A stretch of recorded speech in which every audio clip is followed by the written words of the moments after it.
ومن لم يحكم بما أنزل الله فأولئك هم الكافرون যারা আল্লাহর আইন অনুযায়ী আল্লাহর বিধান অনুযায়ী যারা সমাজ পরিচালনা করা বিচার পরিচালনা করে না তারা হচ্ছে কাফের। কি বলবেন সুবহানাল্লাহ, নাউযুবিল্লাহ। সম্মানিত ভাইয়েরা আমার, তাহলে এখন তো বুঝা গেল। এখন আসুন, আপনি কি আল্লাহর দল বাদ দিয়ে অন্য কোনো দলকে মানতে চান? ও পৃথিবীর মানুষ শুনুন, এবার আল্লাহ রাব্বুল আলামিন সেই ব্যাপারে সূরা আলে ইমরানের মধ্যে কি বলছেন? আল্লাহ পাক বলছেন, আফা গায়রা দীনিল্লাহি ইয়াবগুনা ওয়া লাহু আসলামা মান ফিস সামাওয়াতি ওয়াল আরদি তাওআন ওয়া কারহাও ওয়া ইলাইহি ইরজাউন। এ পৃথিবীর মানুষ, তোমরা কি আল্লাহকে ছাড়া অন্য কারো উপাস্য মানতে চাও? আল্লাহর আইন ছাড়া অন্য কারো কি আইন মানতে চাও? অথচ তাকায় দেখো, আসমান জমিনের মধ্যে যা কিছু আছে সব কিছুই আমার রব্বুল আলামিনের কাছে মাথা নত করছে। সুবহানাল্লাহ বলবেন না? সকলেই মাথা নত করছে, আর তার নিকটে সকলকেই যেতে হবে। সুবহানাল্লাহ। সম্মানিত ভাইয়েরা আমার, তাহলে আল্লাহ ছাড়া অন্য কারো উপাস্য মানা যাবে না, আল্লাহ ছাড়া অন্য কারো আদর্শ মানা যাবে না, আল্লাহ ছাড়া অন্য কারো দল, রসুল ছাড়া অন্য কারো আদর্শ মেনে নেওয়া যাবে না। যদি মেনে নেই তাহলে আমরা কি হব? কাফের। এখন আল্লাহ পাক অন্য এক আয়াতের মধ্যে বর্ণনা করছেন যে ইসলাম ছাড়া বা এই দল ছাড়া কি তোমরা অন্য কারো দল মেনে নিতে চাও? অন্য কিছু কি মেনে নিতে চাও? আল্লাহ রাব্বুল আলামিন এই ব্যাপারে সূরা আলে ইমরানের মধ্যে বলছেন, ওয়ামান ইয়াবতাগি গায়রাল ইসলামি দীনান ফালাই ইকবালা মিনহু ওয়া হুয়া ফিল আখিরাতি মিনাল খাসিরিন।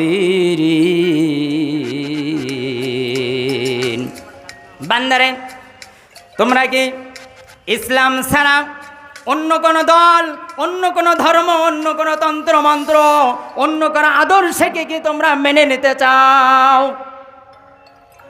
যদি মেনে নাও আর অন্য কোনো আমল দেয়া যদি ওই আল্লাহকে সন্তুষ্ট করতে চাও, ফালাই ইকবালা মিনহু, তা কখনোই গ্রহণ করা হবে না। ওয়াবিল আখিরাতি মিনাল খাসিরিন, আর সেই হবে পরকালের জন্য ক্ষতিগ্রস্ত। তাহলে ইসলামিক রাজনীতি চলছে, কথা বলেন ঠিক কিনা? সম্মানিত ভাইয়েরা আমার, তাহলে আপনারা তো বুঝলেন যে ইসলাম ছাড়া অন্য কোনো দল আর মানা যাবে না। এখন ইসলাম কে মানে আর কে মানে না সেটা আপনার বিবেককেই জিজ্ঞাসা করুন, আমাকে বলার প্রয়োজন নেই। কারণ আমি কাউকে গালি দেওয়ার জন্য আসি নাই, আমি কোরআন টু হাদিসই কথা বলে যাব ইনশাআল্লাহ। সম্মানিত ভাইয়েরা আমার, এখন এই দিন বা এই দিনের ব্যাপারে আল্লাহ রাব্বুল আলামিন কি বলছেন? আমরা এই পৃথিবীর জমিনে ক্ষমতাকে শক্ত করে ধরে রাখি, এই পৃথিবীর জমিনে চাকরিকে শক্ত করে ধরে রাখি, এই পৃথিবীর জমিনে ব্যবসাকে আমরা শক্ত করে ধরে রাখি। কথা বলেন ঠিক কিনা? কিন্তু আমার রব্বুল আলামিন কি বলছেন সেইটা জানার দরকার আছে না নাই? সম্মানিত ভাইয়েরা আমার, আল্লাহ রাব্বুল আলামিন বলছেন সূরা আলে ইমরানের মধ্যে, ওয়াতাসিমু বিহাবলিল্লাহি জামিআন ওয়া লা তাফাররাকু।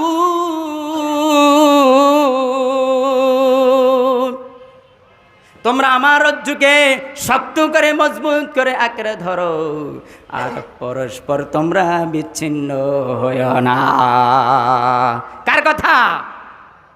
এখন এখানে রজ্জুর কথা বলা হয়েছে। আল্লাহ পাকের রজ্জুকে শক্ত করে ধরতে হবে, তার মানে কি? আল্লাহ পাকের যে দিন, আল্লাহ পাকের যে দল, আল্লাহ পাকের যে ধর্ম, সেইটাকে শক্ত করে ধরতে হবে। আর সেই ধর্ম আল্লাহর কাছে মনোনীত। চিল্লায় বলেন না সুবহানাল্লাহ। সম্মানিত ভাইয়েরা আমার, এখন শুধুমাত্র আপনি কি আল্লাহ তাআলার ওই রজ্জু, ওই দিনকে আপনি আঁকড়ে ধরে চুপ করে থাকবেন? তা হবে না। এখন আল্লাহ পাক অন্য এক আয়াতের মধ্যে বর্ণনা করে শোনাচ্ছেন, এ পৃথিবীর মানুষ শোনো, এই কাজে তোমার কাছে শেষ নয়, বরং আরও অনেকগুলো কাজ আছে। তা হচ্ছে তোমরা ফরজ নামাজ পড়ো, নামাজ তোমার জন্য ফরজ করে দিলাম, রোজা তোমার জন্য ফরজ করে দিলাম, হজ তোমার জন্য ফরজ করে দিলাম। শুধু এটাই না রে বান্দা, শুনে দাও, আল্লাহ রাব্বুল আলামিন সূরা আল ইমরানের মধ্যে আরও বর্ণনা করে শোনাচ্ছেন, বান্দারে শোনো, আল্লাহ পাক বলছেন, কুনতুম খায়রা উম্মাতিন উখরিজাত লিন-নাসি তা'মুরুনা বিল মা'রুফি ওয়া তানহাউনা আনিল মুনকার ওয়া তু'মিনু বিল্লাহ।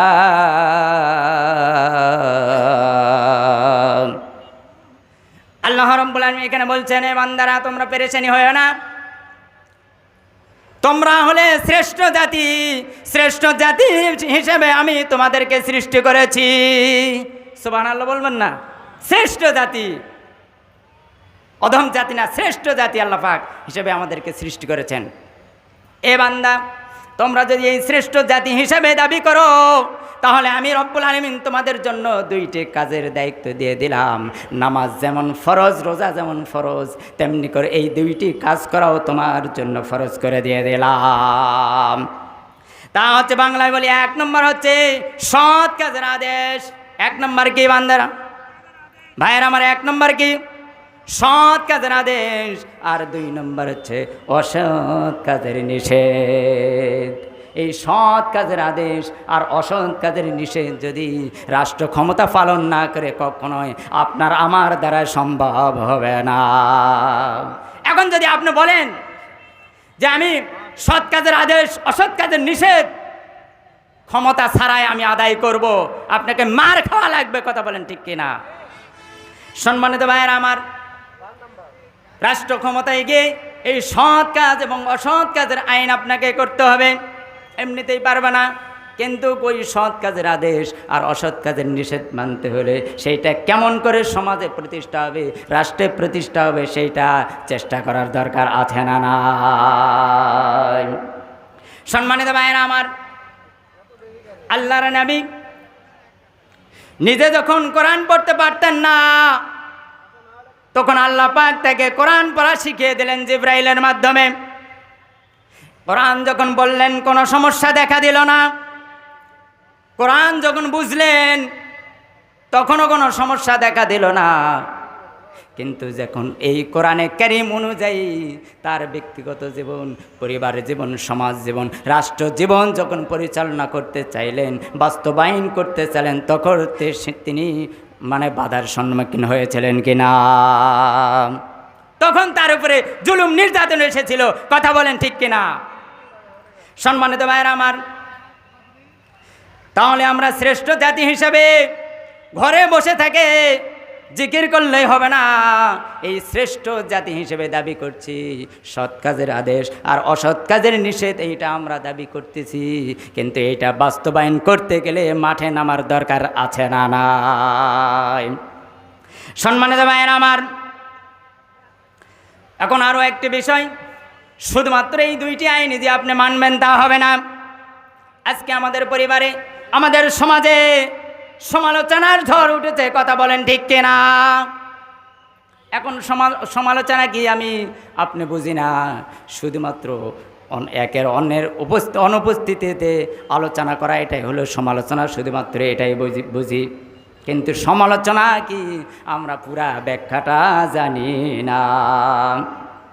সম্মানিত ভাইয়েরা আমার, তাহলে এই সমালোচনার ব্যাপারে আমরা একটু কোরআনে কারীম থেকে আলোচনা জেনে নেই। আল্লাহ পাক কি বলছেন সূরা মুদ্দাসিরের মধ্যে, এখানে কয়েক শ্রেণীর মানুষ আছে, এই কয়েক শ্রেণীর মানুষ তারা সাখার নামক জাহান্নামের মধ্যে তাদেরকে নিক্ষেপ করা হবে এক একজনের এক একটা অপরাধের কারণে। আর এই সর্বশেষ যেই ব্যক্তি, এই ব্যক্তি হলো সমালোচনাকারী। এখন সমালোচনা কি পরিমাণ সেইটা আপনি জানতে পারেন, কথা বলেন ঠিক কিনা? সম্মানিত ভাইয়েরা আমার, এইবারে কোরআনে কারীমকে আমরা জিজ্ঞাসা করি, কোরআনে কারীম কি বলেন? وَكُنَّا نَخُوضُ مَعَ الْخَائِضِينَ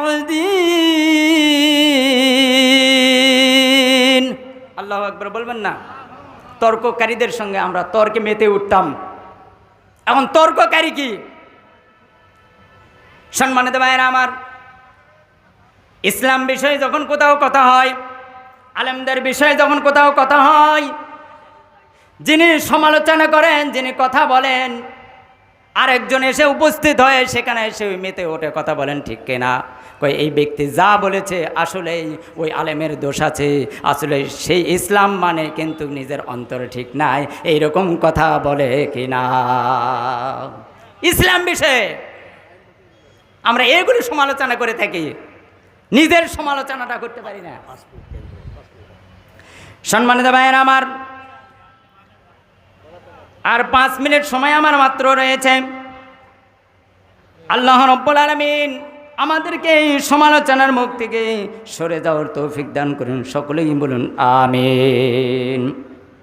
সম্মানিত ভাইয়েরা আমার, এখন আসুন, মাঝখানে অনেকগুলো কথা আমি ছেড়ে দিলাম, সময় জানিয়ে এসেছিলাম, সেই সময়টুকু আর নাই। আলহামদুলিল্লাহ, আল্লাহ পাকের শুকরিয়া আদায় করছে এই জন্য যে অনেকগুলো মানুষ এখানে উপস্থিত হয়েছে। কোরআনের মাহফিল, এখানে সকলেই এসেছেন, আরও মানুষ দলে দলে আসবেন, কথা বলেন ঠিক কিনা? সম্মানিত ভাইয়েরা আমার, অনেক কথাই ছিল, তেমন আর কথা আমার বলার সময় নেই। আপনারা দোয়া করবেন, আমি যেই কথাগুলো বললাম সব কোরআনে কারিম থেকে। আরও অনেক তথ্য ছিল, অন্তত আধা ঘন্টা যদি সময় পাইতাম তাহলে অনেকগুলো কথা দিয়ে আপনাদেরকে ইসলাম কি সেই বিষয়ে বুঝাইতে পারতাম, কিন্তু আল্লাহ পাক আমাকে এই পর্যন্তই তৌফিক দান করেছেন, সেই জন্যই আমি এই পর্যন্তই কথা বললাম। আল্লাহ পাক যেন বক্তা শ্রোতা সকলকে বলার এবং শোনার সেই অনুযায়ী আমল করার তৌফিক দান করেন, সকলেই বলুন আমিন। ওয়া আখিরু দাওয়ানা আলহামদুলিল্লাহি রাব্বিল আলামিন। আসসালামু আলাইকুম ওয়া রাহমাতুল্লাহি ওয়া বারাকাতুহু।